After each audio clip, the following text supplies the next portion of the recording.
Mahigit 780 milyong piso ang inilabas ng Department of Budget and Management o DBM para sa 2023 performance-based bonus ng Navy, Air Force at National Intelligence Coordinating Agency. Si Crezeline Catarong magbabalita.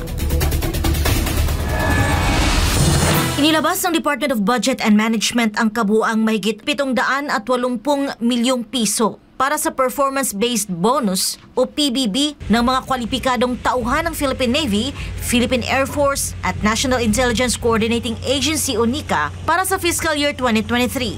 Ayon sa DBM, ang pondong ito ay pagkilala sa mahalagang papel ng mga nasabing ahensya sa pagpapanatili ng seguridad, kapayapaan at katatagan ng bansa. Sa pamamagitan ng magkakahiwalay na Special Allotment Release Orders o SAROs, ang pondo ay ipamamahagi sa mga sumusunod. Mahigit 400 milyong piso para sa mahigit 25,000 personnel ng Philippine Navy na may PBB katumbas ng 48.75% ng kanilang basic salary. Mahigit 300 milyong piso naman para sa lagpas 19,800 na personnel ng Philippine Air Force na makatatanggap ng PBB na katumbas ng 52% ng kanilang basic salary. At mahigit 18 milyong piso para sa lagpas 870 kawani ng NICA na tatanggap ng PBB na katumbas din ng 52% ng kanilang basic salary. Ang pagbibigay ng PBB ay nakabatay sa resulta ng final validation ng Interagency Task Force sa ilalim ng Administrative Order No. 25. Tanging mga empleyadong may rating na hindi bababa sa very satisfactory ang kwalipikado sa insentibong ito.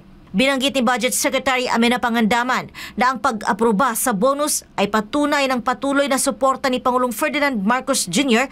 sa mga sundalo at intelligence personnel. Bago nito, nakapaglabas na rin ang DBM ng mahigit 1 bilyong piso para sa mahigit 110,000 personnel ng Philippine Army. Lagpas 3 bilyong piso naman para sa mahigit 225,000 personnel ng Philippine National Police. Ayon kay Pangandaman, bukod sa pagkilala, layunin din ng PBB na matulungan ang mga benepisyaryo sa kanilang pang-araw-araw na gastusin tulad ng bayarin sa kuryente, edukasyon, pagkain at gamot. Para sa Diyos at sa Pilipinas kong mahal, ito si Crezeline Catarong, SMNI News.